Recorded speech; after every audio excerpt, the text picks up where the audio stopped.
No, the process of Treta Yuga doesn't work. The process of Dwapara Yuga doesn't work. In Kali Yuga, you have to do the Kali Yuga process.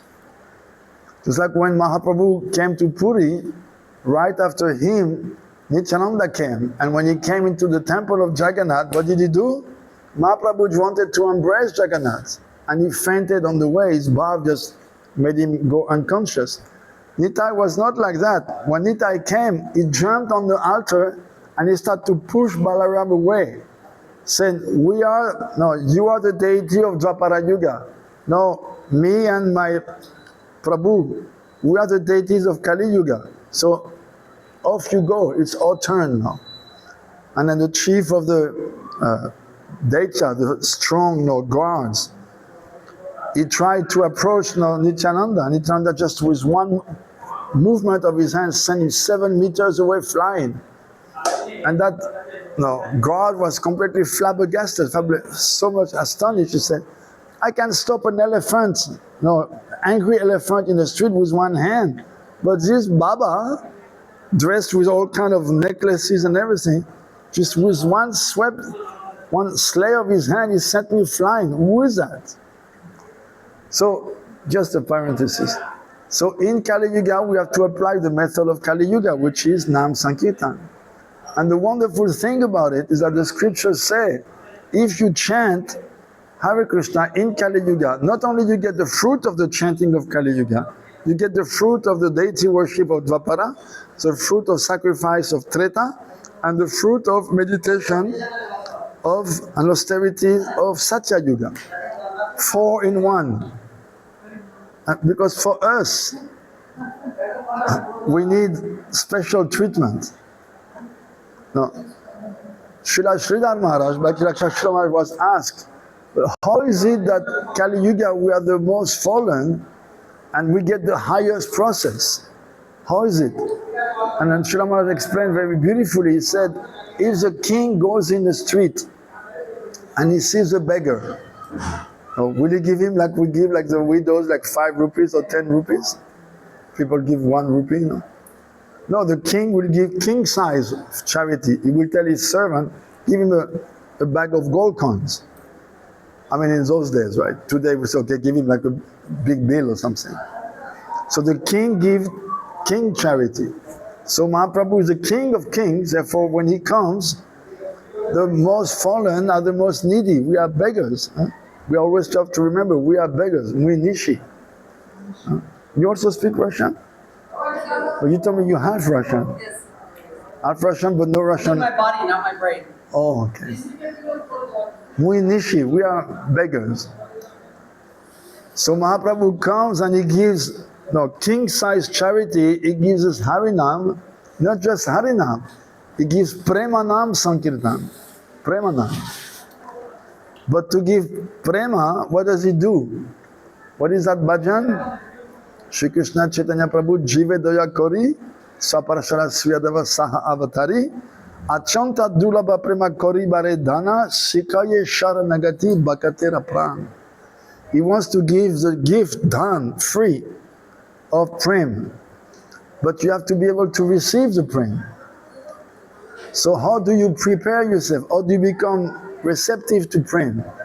It's like if you want to hear radio, you have to tune on the frequency. So what is the prem frequency? Surrender.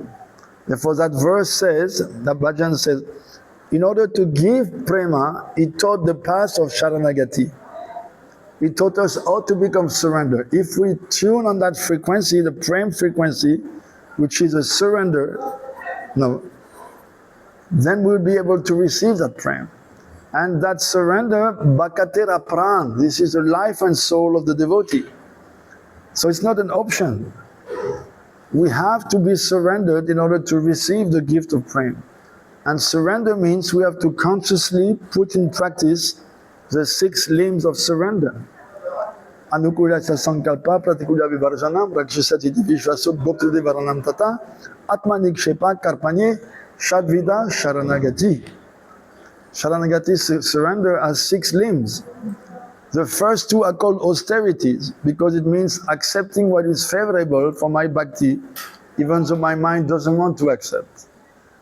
And rejecting what is unfavorable, also my mind wants to keep it. So voluntary suffering, that is called austerity, accepting a form of suffering for a higher benefit. Srila Prabhupada one time, my Gurudev, Srila Swami Maharaj, he said, the definition of jnana, knowledge, means as long as I have a material body, I will have to suffer. That is jnana, that is knowledge, that understanding. As long as I am caught in a material body, in material existence, I will have to suffer. Then, there's two types of suffering. One is sterile, fruitless, and one is fruitful. Whether you like it or not, as long as you have a body like this, you will suffer. But that suffering is fruitless, sterile, no fruit. So, what is a fruitful suffering? Okay, let me accept some austerity, some willing suffering, and that austerity will help me to achieve the goal. Otherwise, I suffer anyway without any benefit. So suffering for suffering, why not get some benefit out of it? That was my Gurudev's logic. Look, you're going to suffer anyway. As long as you have this body, you'll suffer. So if you have to suffer, why not get a benefit from your suffering? Embrace some voluntary suffering means restrict your senses. Deny the senses, because the senses what they want. Durvara indriyakare vishaya graham. They constantly want to get in touch with the sense objects. Right? The eyes wants to see beautiful forms. Therefore, always when you go in a room, you're always looking at the most beautiful person in the room. It's instinctive. You don't do it on purpose. Automatically your eyes go to the most beautiful object in the room. That's ladies and men, one for the other. Then the nose wants to smell some nice perfume, right? That's why the perfume industry is $1 billion industry. Attracted by perfume. Then the tongue wants to taste something very delicious. And you have all the gastronomy of the world. French, we're pretty famous for that, gastronomy. Or to satisfy the tongue. Now, the sense of touch, he wants to enjoy the soft touch of the attractive body of the opposite gender. The fingers, the hand, the touch wants to enjoy that sense of touch. And then the ears, they want to hear sweet sounds, what is melodious to them. So everyone likes a kind of music. For heavy metal, we will die. Some people, that will be their music. This is what they want to hear. Usually also we want to hear sweet words. Tu san samaya ti moja lapachka in Russian. Oh, you're my little son, you're my little darling. We want to hear those sweet words of love, right? So constantly the senses, they want to adhere to their sense object. Mahaprabhu said, this is such a strong tendency, Daravi prakritir hare munirapiman. The senses, they want so much to contact the sense object that even the form of a woman in wood can disturb the mind of a sage. Because in the material world, from a man, a soul is in a male body, female form fulfills the 5 sense. In female form, the 5 sense objects are there for gratification. Therefore, Mahaprabhu himself says, the senses want so much to contact the object, even a wooden form of woman, a woman in form, in wood, it will disturb the mind of a sage. Munir api, even though he's a muni, philosopher, a sage, he will be disturbed. Even Durvasa Muni. We hear of Durvasa Muni, mostly we know from the Bhagavatam. When he came to Ambarish Maharaj, when Ambarish Maharaj had observed the Ekadasi for 1 month here in Mathura, and he was about to break, and Durvasa Muni came. So the king welcomed him, and he said, oh, please break Ekadasi with me, we'll have a feast. Oh, first I will take my bath in the Jamuna. So he went across, and the Brahmins told the king, Ambarish, that, oh, the time for Paran is coming, and if you don't want to miss the result of all your 1 year Ekadasi, you have to break it on time. They didn't have a watch, of course, but you have to break on time. But the Muni was not coming back from the river. He was absorbed chanting his Anik, his Gayatri in the river. So Sadhu chanting Anik, how long it lasts. One time I was in Chaitanya Mat of Bhaktivedanta Maharaj in Calcutta, when Puri Maharaj didn't have yet his own mat, Bhakti Pramod Puri Maharaj. So I went there and I wanted to speak with him, and he just started to chant his Anik. Okay, so I chanted my Anik, also good 5 minutes. Then I started to chant. And 1 round, 2 rounds, 3 rounds, 16 rounds, 20 rounds, 25 rounds. He chanted Anik for 2 hours. And I was like, my Anik, 5 minutes, job done. Actually, before I came to Srila Narayan Maharaj, in ISKCON I never heard anything about the chanting of Gayatri. Never. We used to say, come on boy, it's time for the ropes. We used to call our Brahmin thread ropes. Time for the strings, boys.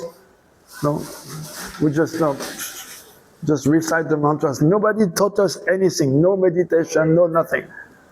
It's only when Narayan Maharaj came to my house, one time he said, no, I want to come to your house tomorrow because your wife, I know she has lost faith in her Guru, so she's not chanting her Gayatri. She never told him, I never told him, but he knew. He said, tomorrow I come to your house, give Diksha to your wife again. So I prepared a nice asan for him, nice rocking chair, and a nice costume, asan for her. And then he sits and she comes in, and I was about to go out. He said, no, stay. Because I think when you receive Gayatri, you never heard those things. And he started to explain for every, the whole Gayatris with explanation, meditation, and everything. And I was saying, Baba, from 74 to 2003, I've been chanting my Gayatri without knowing anything. It took, 74, 2003, that's 30 years almost, right? 29 years. Chanting mechanically. No one, I never heard anything, I never read anything on Gayatri until Maharaj came in my house. I was almost crying as well.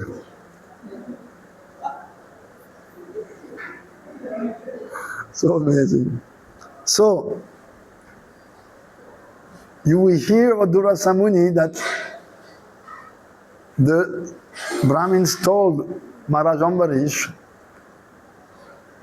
you have to break the fast. He said, how can I break my fast? I have a guest. It's a sin to eat without the guest. You invited him and you eat before him. This is like very sinful. He said, well, there is a provision in the scripture. If you take Sharanamrita, it's considered breaking and not breaking, as you like. You can say, I take Sharanamrita, it breaks my fast, or I take Sharanamrita, it doesn't break my fast. There is a scripture, a verse like that. So he said, you can take Sharanamrita, it breaks the fast, but at the same time it doesn't break it. It's water from the lotus feet of the Lord. It's not considered food. So he did like that. Immediately the Muni is, Leela of course. The Muni understood, the king is breaking the fast. So he came running, his hair still, not tied up, Jai Maharaji. No, his hair still not dripping with water. Just put his clothes on and came running. Hey, what kind of a king are you? You invite me and you eat before me. And he got so angry, he pulled one of his jettas, his matted hair, threw it on the ground with a mantra, and a big fire demon came out. And he told the fire demon, just burn him to death. And the fire demon came towards Ambarish Maharaj. And Ambarish Maharaj just folded his hands, not defending himself, completely dependent upon Krishna, and immediately the Sudarshan Chakra came, you know the story, and just reduced the fire demon into ashes. And then he started to go after Durvasa Muni, and he started to run all over the universe, right? So this is usually what we know about Durvasa. There's a previous chapter to that. It's in the Brahma Vevarta Puran. The chapter before that is not mentioned in the Bhagavatam. Durvasa Muni was doing austerities in the cave. And the grandson of Bali Maharaj, so in demon form, saw a very beautiful Apsara, Tilottama. She was on her way to enjoy with the moon god. So when he saw her beauty, he became lusty, like all men do when they see a beautiful woman in general. And he said, hey, beautiful one, why do you go so far? I'm here. I'm not handsome enough for you? Why you go to the moon? Here I am. Let's enjoy. So he sweet talk to her, and she agreed. So they entered into that cave, not knowing that the Muni was there, sitting in the dark, doing his meditation. And when they were enjoying the noise of her ankle bell and her bracelets, bangles, dingling, it was tingling, it woke him up. And he saw this couple engaging in romance. So it agitated his mind, and he became so angry to have been disturbed. He cursed them. He told, oh, you demon, not enough to be in a demon body, become an animal. You become a donkey. And you, enjoying with the demon, okay, you take birth in the demon family. So he became Dhenukasura, and she became Usha, the daughter of one demon, next to Dwarka, right? So Dhenukasura in his past births was that demon. But Krishna had promised to Prahlad Maharaj that he would not kill anyone in his dynasty, right? So when they came to Talavan, he didn't want to kill him, so Balaram killed him. Because when the Muni gave that curse to them, they started to plead, oh, Muniraj, we didn't know you were there. We are just simple people, we caught by our mind and senses. Please be merciful. And he said, okay, I cannot take back my words, but I can modify a little bit. You'll become a donkey, but Krishna will, when Krishna will come, you'll become liberated. You'll be killed by Balaram and you'll be liberated. And you, when Pradyumna will, Aniruddha, who became attracted to Usha, the grandson of Krishna or the son of Krishna? Pradyumna or Aniruddha, one of the two. She kidnapped him by her mystic power. Was it Pradyumna, I think? Usha, that daughter of the demon, she kidnapped him and then took him into his palace. And after some time in the palace, so much intrigues and so in Pradyumna, it became known that, oh, the princess is having an affair with a man. But she had been cursed to become a demon, but she had been blessed. But when he will embrace you, then you become liberated. So that's all. This is a past life of Dhenukasura and of Usha. So, but what happened after that? Durvasa Muni said, I have seen a couple engaging in sex, and now my mind is disturbed and I also want some romance. Now there was one lady, she was born from, there's one great sage, he was born from Brahma's thigh when he was doing austerity. He just spontaneously manifested. And he had one daughter. This daughter wanted only one person as a husband, Durvasa. She only wanted him. But he was a Muni, he didn't want to marry. No. And he was known for hot temper.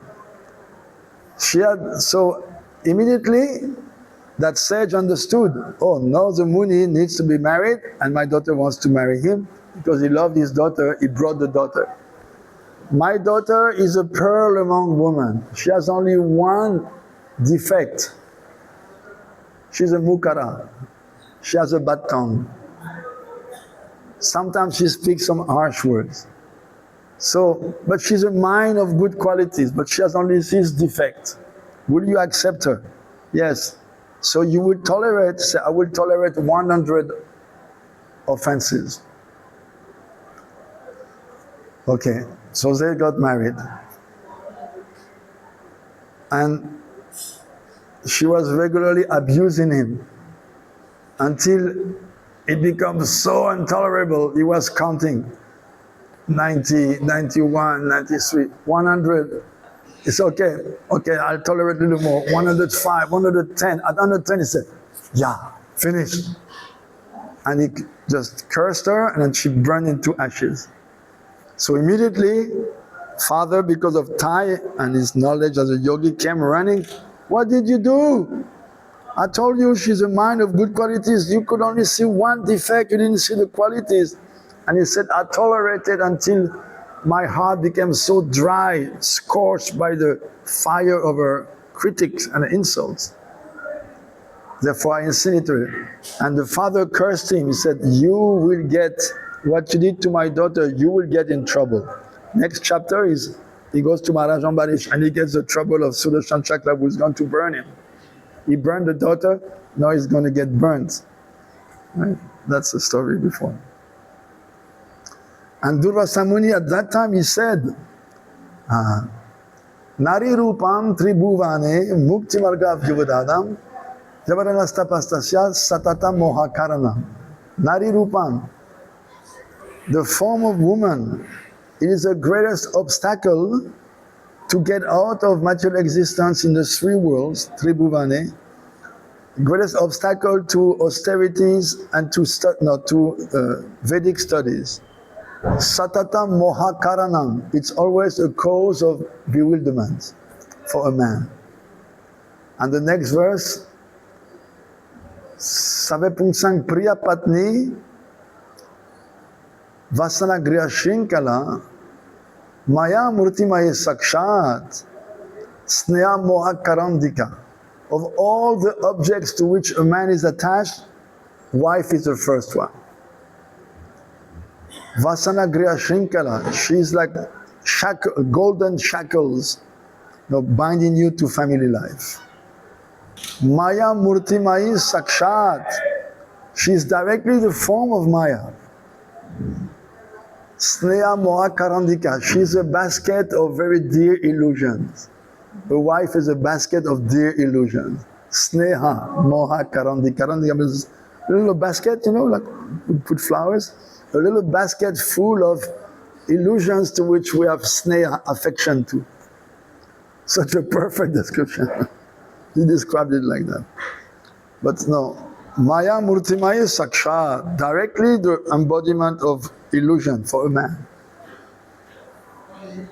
And the verse before says, Satata Moha Karanam, always a source of illusion. One time there was a big controversy in ISKCON. The GBC was wondering, should we let ladies give class? So they were debating for days. And then Gogamraj was sitting in a corner, just not participating. After 2 days, there was still no resolution. So they turned to him, Maharaj, what do you say? He answered, what does the word woman, stri, means? Stri. By associating with, your dominion on matter expands. If you associate, by looking at which, your desires increase. Then he said, is anyone here free from desire? Everyone just bow down, put their head down and open and shut case. Okay, case dismissed. No woman giving class.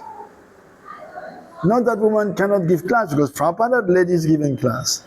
But he said in general, the person giving class, everyone is looking. And if she's an attractive woman, by looking at woman, you get, your mind becomes disturbed. Yeah, he said like that.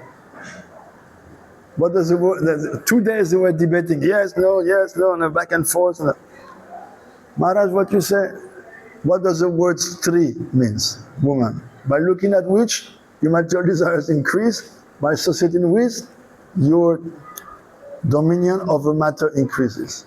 Then he said just straight, anyone is free from that? No, okay. And they didn't do it. No, senior ladies, that's different. No. But young, attractive ladies not recommended. Why you gotta have, everyone looking at her? Naturally, there's gonna be some vikar, some transformation in the mind. Okay, that was a long parenthesis to go back to our subject.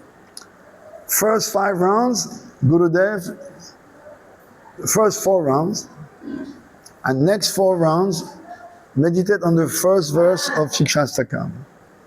The first effect of the chanting, it will clean the mirror of the heart.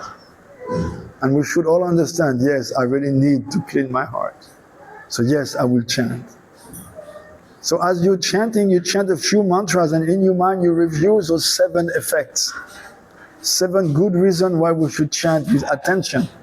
Like Maharaj was saying this morning, inattentive chanting is a form of offense. No. And we all heard that chanting without aparad, niraparad, what does it give? Prem. The only thing separating us from prem is our offenses. That's what the second verse is said. Oh Lord, you have so many names. In all your names you put all your powers, all your mercy. There's no hard and fast rule, no rule where to chant, where not to chant. You can chant any place, even lying down, even in toilet, taking shower, do anything. You can chant, but I'm so unfortunate. Because of my offenses, I have no attraction. And Srila Maharaj said this verse is the key to success. He said if you meditate, when you chant, if you meditate on that verse, every one of us, we have a mountain of pride, false ego in the heart. We try to be humble. We try to break our pride, but it's very difficult. It's been there for so long. Pratishta. No. Ahankar, the false ego, so that gives that pride. He said, if you meditate on that verse, praying sincerely, crying, chanting and begging, then gradually that mountain of pride will be reduced. And this verse will drag us to Nishta. And at Nishta, you don't make offenses anymore. In Kanishta Adhikar we chant Navaparad. In Madhyama Adhikar we chant Namabhas. And when we come to Uttama Adhikar we chant Shuddhana, the 3 levels. In general it's like that. One time Srila Gogolnath said, when you are in the higher levels of Madhyama Adhikar, if you chant 1 Shuddhanam, it makes you Uttama Adhikari. So I asked him, but why 1? If you chant 1, and it makes you Uttama, then what happened? He said, well, the second one you already Uttama, so you need to chant just 1. 1 pure name, you become Uttama Adhikari, and the second pure name would be from the Uttam platform. Means no more offense. And he said, and you don't need anyone's certificate to say, yes, you chant pure name, because if you chant pure name, Krishna will appear to you. That will be the first time we'll see Krishna face to face. Before that, in Bhav, we'll see sometimes spurti, just a spurti of our own svarup, our own form, eternal form. And Srila Narayana explained, we like, in the shop you have the mannequin, the dolls with the clothes on. So at Bhav, sometimes you have some spurti, even before, as high level of asakti, before Bhav, still in the Madhyama Adhikar. Some flash vision of yourself, your svarup. But very quick, just very fugitive vision. And then you'll approach your Siksha Guru, Bhajan Siksha Guru, and tell, and he will confirm, yes. and he'll give you some indication. Okay, then meditate like this, or chant this bhajan. This. He will tell you, because Raganuga Bhakti begins at Ruchi, but truly it is on the platform of Bhav. No. It begins, pure Bhakti and Raganuga is synonymous. So pure Bhakti begins at the Ruchi stage, but really Raganuga Bhakti, the practice is mostly at the Bhav level. And the practice of Raganuga Bhakti, what is it? Lila Smaran, remembering pastimes. Before that, what we do Mantramayi Upasana. We take one verse describing, for instance, Krishna's beauty. There's some very beautiful verse in the Bhagavatam. Parapidam Natavaru Nadabapu Param, for instance. Gopi is describing Krishna's beauty. So you take that verse and you chant, and meditating on the verse. That's called Mantramayi Upasana. Upasana is worship with mantra. But you don't see, you visualize, you imagine. Now when you come to the next level, you don't imagine, you see. You say first the form of Krishna will appear, Rupa. Then from the name, Nam will give Rup. From chanting the name, you will see Krishna's form. And it is said, Arinam Chintamani, when you amalgamate the two, the name and the form, then the qualities of Krishna will manifest. You'll perceive all these 64 qualities. And then when you amalgamate the name, the form and the qualities, then the leelas will come. At that time you go from Mantramayi Upasana to Svarasiki Upasana. Means when we hear a leela of Krishna, or like if you read Krishna book, for instance, the Krishna book, you have one pastime, then, okay, here ends the purport of Bhaktivedanta on the 80th chapter of Krishna book with the title. And we go to the next chapter, and usually we don't read it that day, we read some. But just like in a movie, the movie lasts 2 hours, but those 2 hours, sometimes it means many years, because they only show you some clips. They don't show you the person getting up, going to the toilet, brushing his teeth, putting on his clothes, putting on his makeup, driving. No, you just see But Krishna's day is continuous, non-stop. 24 hours, non-stop. So those pastimes, everything Krishna is doing is full of nectar, right? And when we chant pure name, we sing it every morning, Amala Harinam Amiya Vilas. Amal Harinam, the pure name, Amiya Vilas, is full of the pastimes, but we don't realize. We chant, we don't see anything. I mean, I don't speak about you, great soul, I mean, speaking for myself. I don't see anything. I'm chanting, visualizing, praying, trying to remember. Srila Maharaj says when you sing different names, they're all connected with some pastime. So, Sri Madhusudan, you can sing, Madhusudan means he killed the demon, Madhu demon. So Madhusudan means that he is very eager for the honey of the love of Srimati Radhika. Or Mukunda. Mukunda means who gives liberation. The more Rasik meaning is Muku means the mouth, Kunda is the jasmine flower. So Krishna, when he smiles, you see his teeth like little buds of jasmine flower. Therefore it's called Mukunda. So when you sing Mukunda Madhavaya, you hear Mukunda, then you can sing, Krishna's beautiful smile like little jasmine buds. So, but when we may think about it, but we don't see anything. When we come to pure name, pure chanting, we see the leelas non-stop. From the moment Krishna gets up to the moment he goes for Abhisar to meet Radhika in the woods, we'll see all of that non-stop. Like Prabhupada said, the pure devotee, he has a TV set in his heart and he's watching Krishna channel non-stop. Not Disney channel, not sport channel, not politic channel. Looking at Krishna channel non-stop. Prabhupada told us that. This is what a pure devotee is doing. This is Raganuga Bhakti. You're sitting, chanting, and as you're chanting, you visualize, you see all those leelas. At the beginning, you see it like not moving. Jiva Goswami gives an example. When it's a monsoon time, the Ganga gets out of his bed, and sometimes the Ganga is like many kilometers large, and it looks like it's not moving.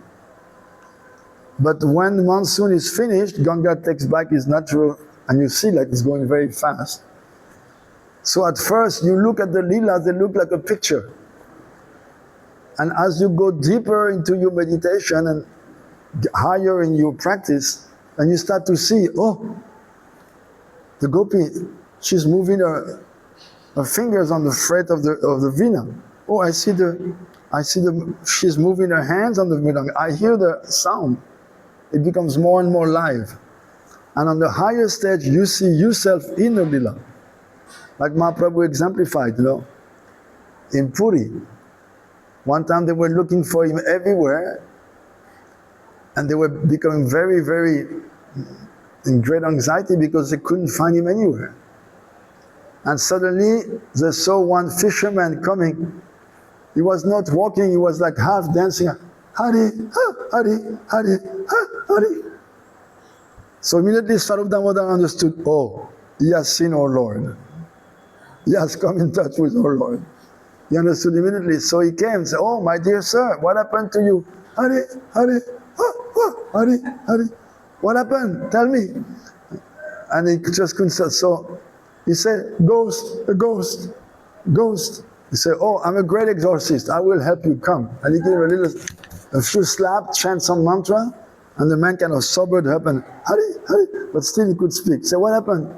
Well, I'm a fisherman, and I was fishing at night, and I saw that I had taken a big fish in my net, but then I saw that when I brought it, I saw it was a corpse.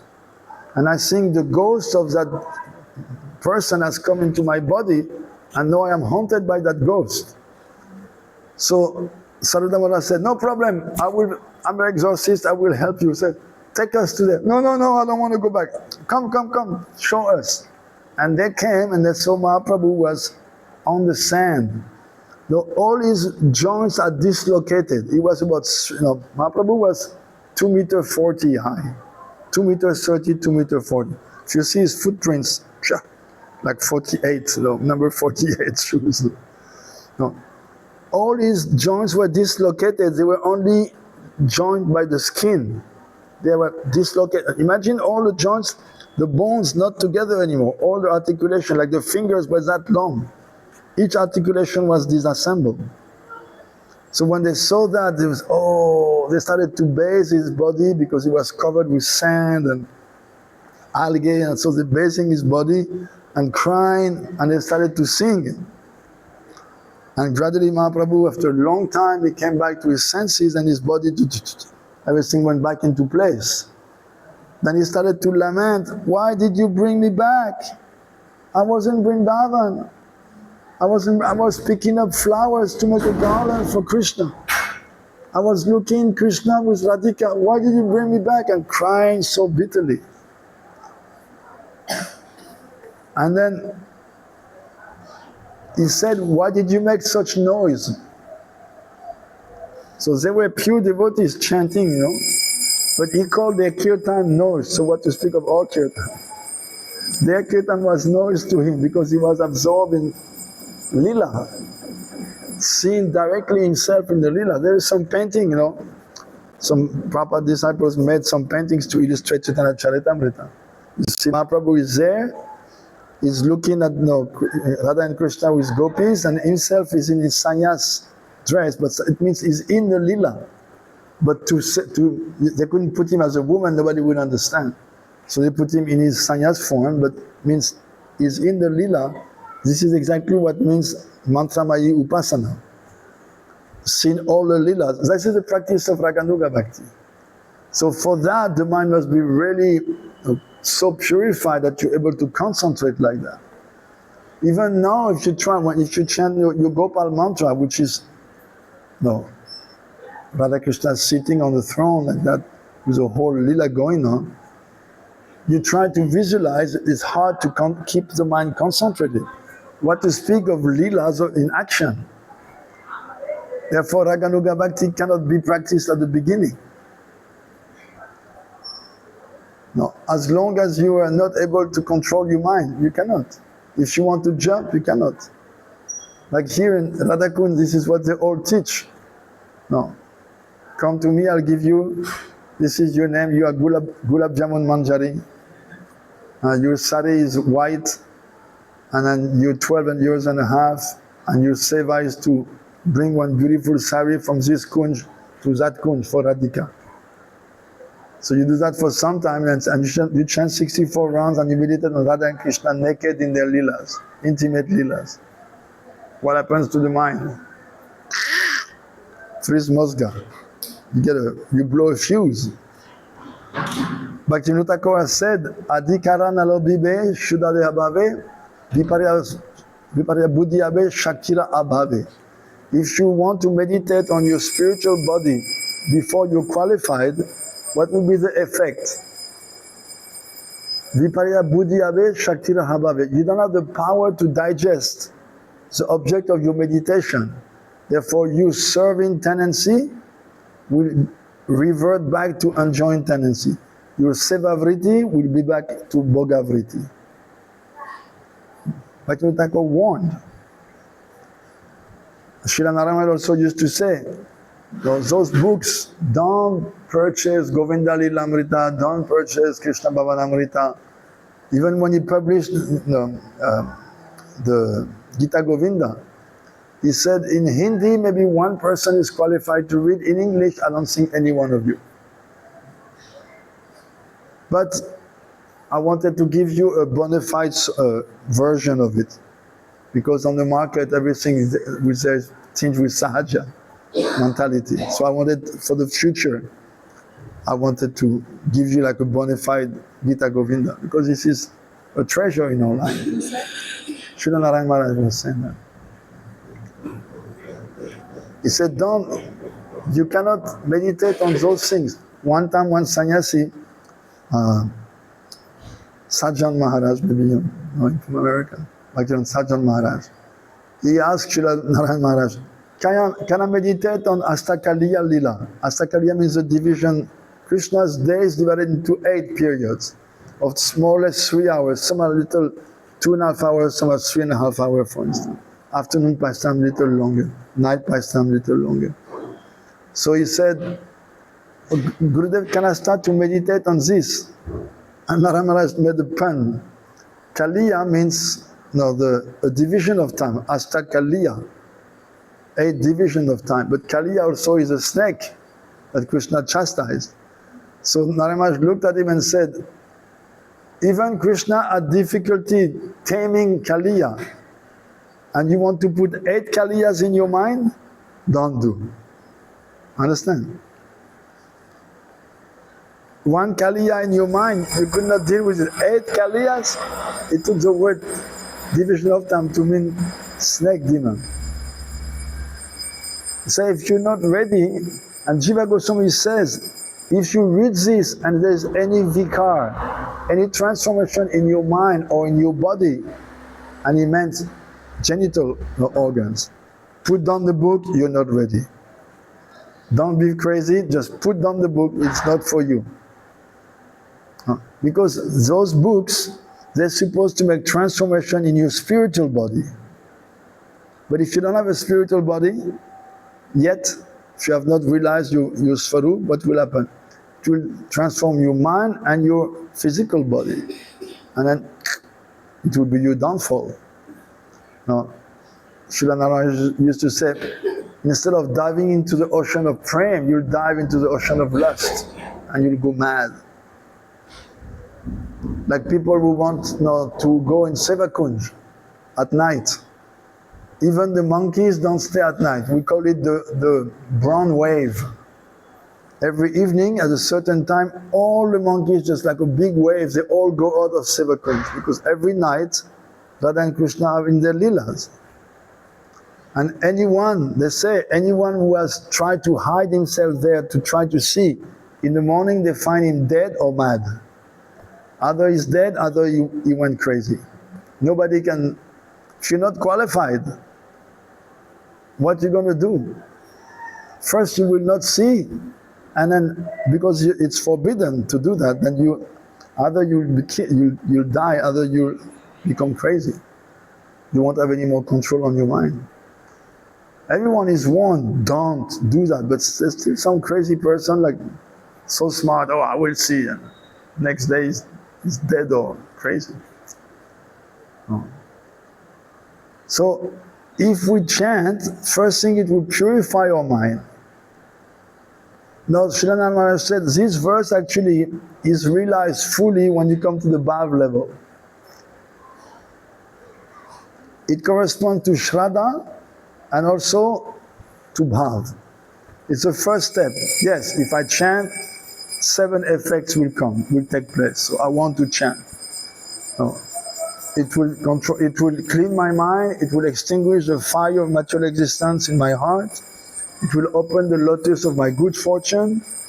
No, the chanting is the husband of the wife of transcendental knowledge, means the chanting is like the husband and the knowledge is like the wife. So just like the wife follows the husband in Vedic culture, if we chant, all the knowledge, all transcendental knowledge will follow. We'll realize all transcendental knowledge. And then next step, Ananda Buddhi Vardhanam. It will create an ocean of happiness and then increase its limit, push away all its limit, and bottomless, no limit in bottom, in depth, and in like that. Then the next effect, Pratipadam Purnamrita Svadanam, we're always looking for some nectar in life. So at every step we will be able to taste that nectar that we're always looking for, but that we don't find in this world. And finally, Savatma Snapanam, our whole self, our whole being will be completely cleansed.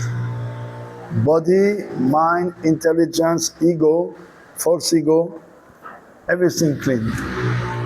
That's why at the end, Param Vijayate Shri Krishna Sankirtan, all glories to the Sankirtan of the holy name, because it has those 7 wonderful effects. Now those effects, they gradually realize as we go on. No. But the first verse contains like the success, it's like a summary of those steps. And at the same time, it said it is based on, it corresponds to faith. And faith is the first step, Ado Shraddha. So first verse, Ado Shraddha, second verse, Anatta Nivritti in Sadhu Sangha, third verse, Nishta level. Then when we recite Nadanam Najanam Nasundarim, I don't want any wealth, any followers, any beautiful woman, or liberation described in beautiful poetry, 2 possible meanings. I just want you service birth after birth. When can you say that really? We say it, we recite it as an act of faith, but when it corresponds to ruchi. On the level of ruchi, the taste you have is so strong that yes, you can say Nadanam Najanam Nasundarim, really, because you have such a blissful experience of your practice. The name gives you such taste that yes, at that time you can really say, honestly, I don't want all those things. Nadanam Najanam Nasundarim. Hari Hari. And then the 5th verse, that corresponds to Asakti. Ayinanda Tanuja, O son of Nanda. And the 6th verse corresponds to Bhav, and the last verse corresponds to Prem. Progression. And Bhaktivedanta Thakur has revealed all of this in Bhajan Rahasya.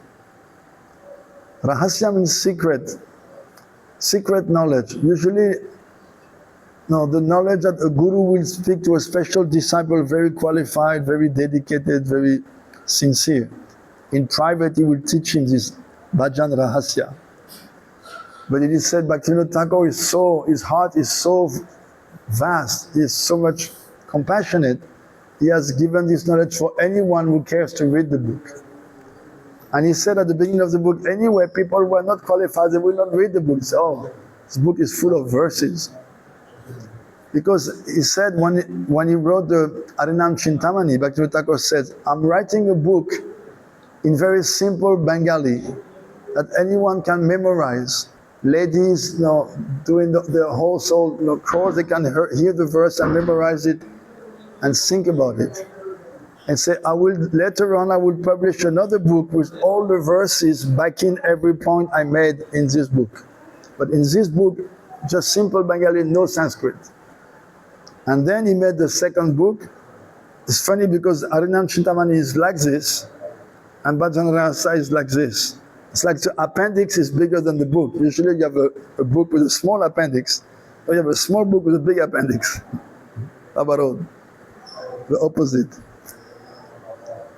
And this book is just a wonder. We just finished just before I came, I finished to edit it in French.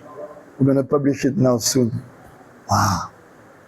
All those verses, and with the explanation of Srila Narayana Maharaj, his commentary is like, wow. And he says, this is like bhajan padati, it's like a manual for bhajan, how we should sing. It's like Bhakti Pragyan Keshav Maharaj said, before everyone was taking Shikshastakam as a manual for chanting. We chant or japa according to Shikshastakam. But over time, gradually that practice was lost. We said that all the acharyas in the past, they were practicing japa, chanting, according to Shikshastakam, like I was just describing. Every verse corresponds to a level, and according to your level, you chant the verse to that level. So first 4 rounds, Gurudev, next 4 rounds, the verse of Shikshastakam on your level. If you're on the level of Shraddha, first verse. If you're on the level of Anartha-nivritti in Sadhu Sangha, second verse. Now if you've already come to Nishtha, then third verse, Trinadapi Sunicina. Why we can say at that time? Because really, when you come to that level of Nishtha, Bhagavatam says, no, Nasta Prayeshu, remember in ISKCON, before every Bhagavatam class we used to recite this verse. Nasta Prayeshu Abhadreshu, Abhadra means anarthas. Nityam Bhagavata Sevaya, Bhagavati Uttama Shloke Bhaktir Bhavati Naishtiki. By regularly serving a pure devotee and by listening to the Bhagavatam. Nitya means every day or constantly. Every day. Nityam Bhagavata Sevaya, Bhagavati Uttama Shloke. Bhaktir Bhavati Naishtiki, your bhakti will become established in your heart as an irrevocable fact, means you cannot move it. When you come to Nishtha, unless you make Vaishnava para to great Vaishnava, you cannot move. Nobody can convince you, can change your philosophy. No. Even a great scholar, big Mayavadi sannyasi cannot change your mind because you're fixed. Bhakti, Shukadeva Goswami used the word, Bhakti Bhavati Naishtiki, firmly established, irrevocable, cannot move it, cannot take it off. It can be covered by Vaishnava Parat, but it cannot be taken off. And what is the next verse? Tadarajas tamo bhava kamalo badayas chayet chetayeter anavidam siddham sadve prasidati. Once you come to Nishtha, what happens? Tada rajas tamuva kamalo badayas chayet. The effects of rajas and tamas, means greed and lust, they kicked out. Imagine no more lust, no more greed in the mind. No. Siddham sadve, you become fixed in goodness. Prasidati, you become a happy soul. And this verse corresponds to the verse in Bhagavad Gita, Brahma Bhuta Prasanatma, Naso Chati Nakankshati, Samasarashu Bhuteshu, Mad Bhaktim Labate Param. This is when Nishtha intensifies and become Ruchi, this is Brahma Bhuta. And Prasidati and Prasanatma, same word. My Gurudev, Swami Maharaj, he was more or less using as synonym Krishna consciousness, goodness, Nishtha. More or less he was using them as interchangeable terms, like synonyms. And so when you come to Nishtha, he said, no, this is a platform of joy. There's a famous lecture, you can hear the tape. This is a platform of joy. You become a happy soul, prasanatma. Siddham sadve prasidati. At that time, no more lust, no more greed. And the natural humility of the soul will manifest. At that time, really, you become Trinadapi Sunich. You become humble than a blade of grass. At that time, you become tolerant like a tree. At that time, you give all respect to others, not expecting any respect. Because the soul by nature is humble. Just because we are covered by ignorance and passion, we're not humble. When you come to Nishta, 86%, Narayan Maharaj would say, 86% anarthas are gone. All gross anarthas gone. Still something subtle is remaining. 86 means, 14% subtle anarthas left, all the rest gone. So the soul is quite pure at that time. And we said, mentioned also yesterday, when you come to that level, Nishtha ile primera upajoy, Nishtha taranga primera upajoy. On the level of Nishtha, little waves of prem, not prem, but it means Shuddha Bhakti, pure Bhakti. They start to come and lick your heart and purify it. It's like you see a rock in the sea, and little waves, it makes like some foam around it with the movement of the waves. So little waves, taranga, little waves of prem start to lick your heart, clean your heart. No. Then they say, at this level you receive the second dose of mercy of Mahaprabhu. Srila Govind Maharaj used to say, if you have received Harinam from a bona fide Guru, you can consider you received the first dose of Mahaprabhu's mercy. When you come to Nishtha, you receive the second dose. And when you come to Bhav, you receive the full dose. Purna Kripa Shakti. You receive the full power of mercy at that time. So at Nishtha, the soul is clean enough so that its natural humility manifests. Then really at Nishtha, a person is humble. But this verse, fully, that humility will be complete when you come to Prem. Bhav Prem. Bhav is the first ray, Prema Ankur, first ray of Prem. No.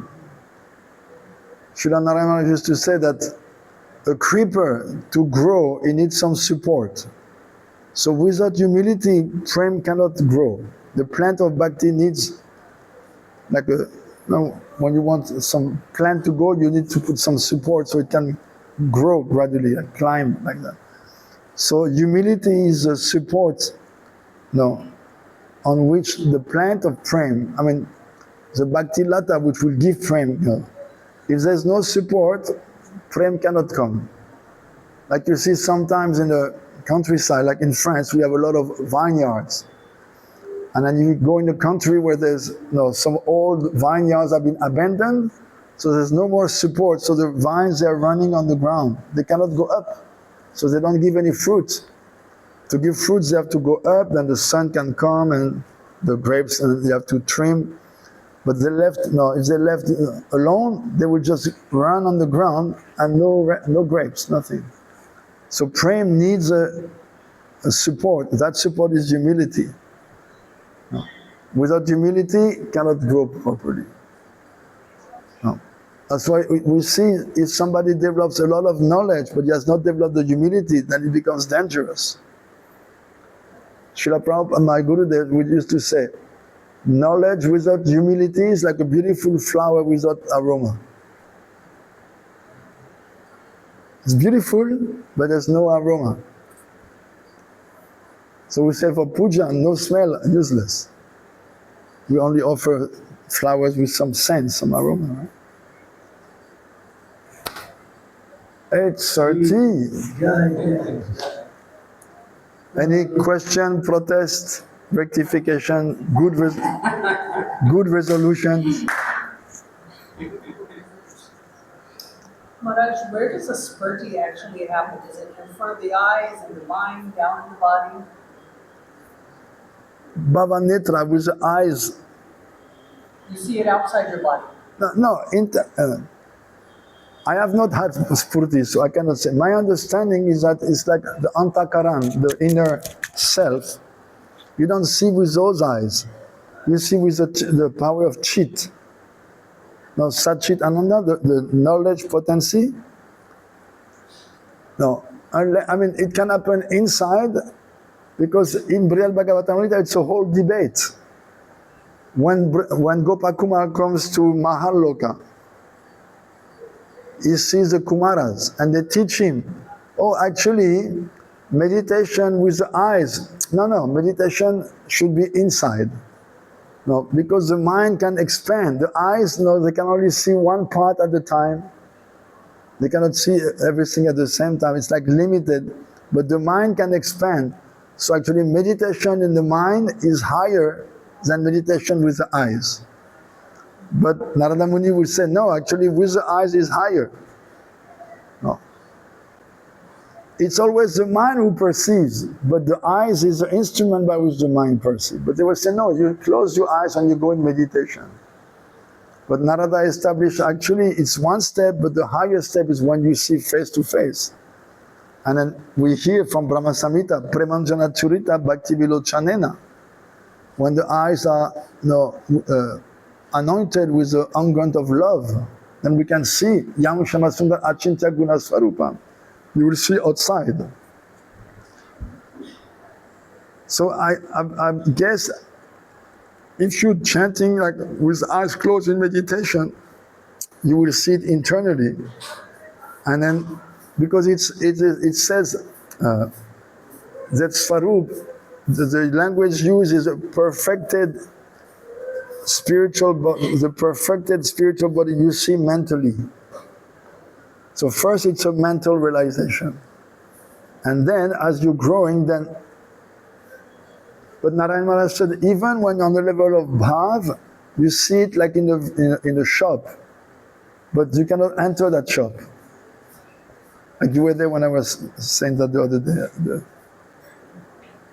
You see your spiritual body, but you're not able to identify with it yet. Something missing. And when you come to next stage, then yes, you can identify, yeah, that's me. And you, at that time, your Bhajan Siksha Guru will confirm. Some people say he will reveal, but Saraswati Thakur said no. It's not a question of revelation. It is revealed to you, not by the Guru. The Guru will confirm. You will tell Gurudev, I'm seeing this. Am I imagination? Am I becoming crazy? And he said, no, I did this. I'm so happy to have a disciple like you. And he will confirm, yes. No. And he will confirm those 11 characteristics of the soul, Ekadas Bhav. But now the Sahajas or neighbors, here in Varakun, so many of them, they want to give this directly to some newcomer. And they say, without, they call it Siddha Pranali. Pranali means process, the process of perfection. And they say, without Siddha Pranali, you cannot progress. But Bhaktivedanta Thakur says, yes, Siddha Pranali, but at which level? It should be given when you're on that high level of asakti coming to bhav. If you receive that as a new person, it is useless. Even if you reveal, even if someone would give you what you would do, you cannot use it. You have no realization of it. But they say, directly anyone comes? No. So many Westerners get cheated like that. Even today, when I was this morning to the Madan Mohan temple, and one Babaji approached me and said, oh, I really like you. No, please come. And I was thinking, oh yeah, sure. No, I really like Westerners, please come. No, I really like you. I'm a disciple of this Babaji. And I was saying, yeah, sure. They want to catch Westerners.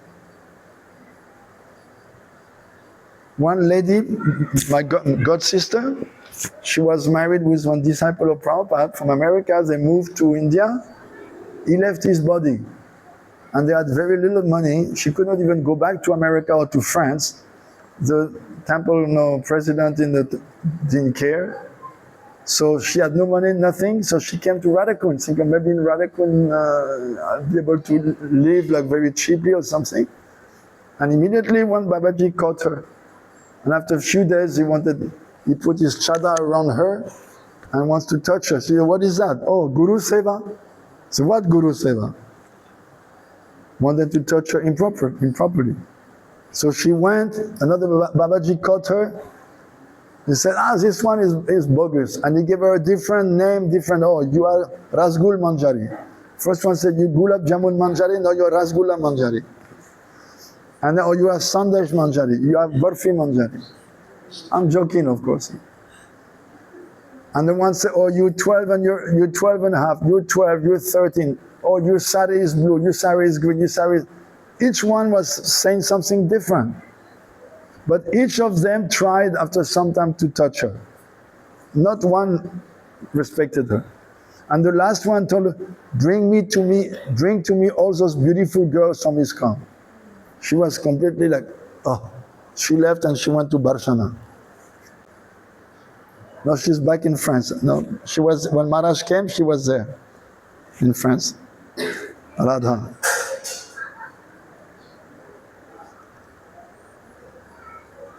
So, you will see when you come there if it is inside or outside. At that time, it doesn't really matter. You love the spurti, you love the vision. Like Maharaj this morning was quoting that verse. Atak Shri Krishna Navadi Nabavel Gramindriyak Sevan Muke I Jivada Swayameva Spurti, the same word. Spurati. Reveal. We cannot approach Krishna, anything about Krishna, his name, his form, his qualities, his pastimes, the blunt senses and the mind have no access to it. But, like Srila Maharaj says, is adoksaja.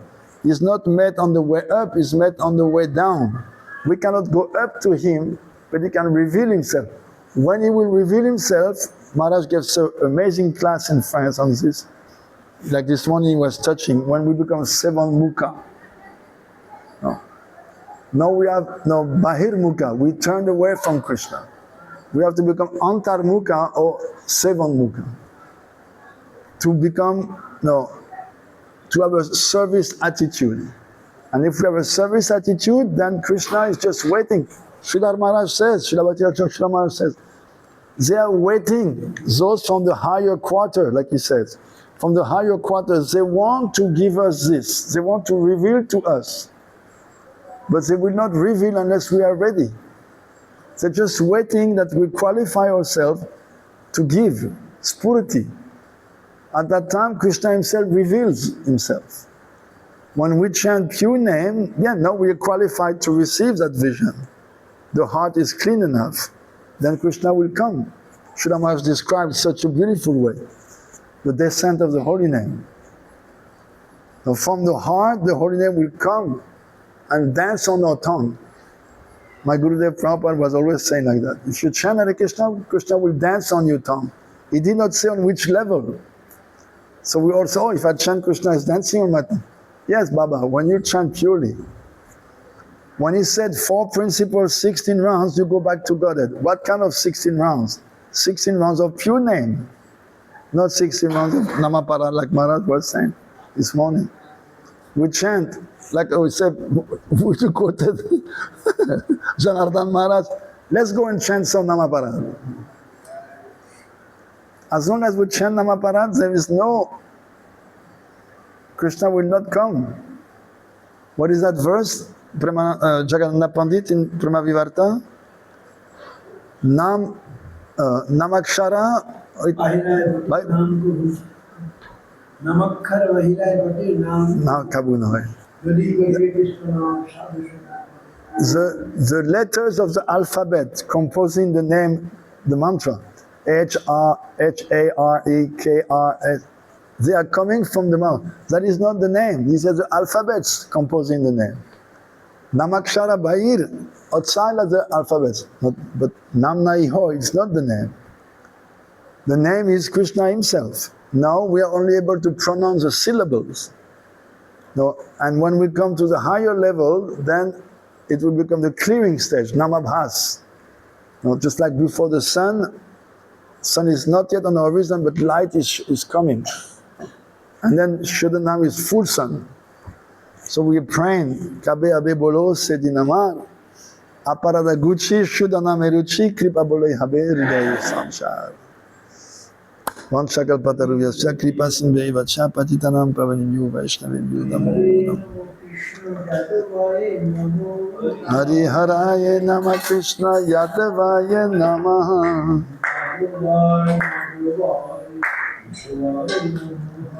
Yadavaya Madhavaya Keshavaya Namaha.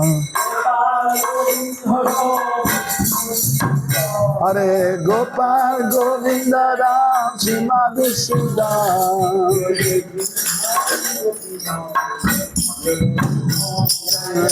Hare Gopinatha Madhara Mohan.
Jai.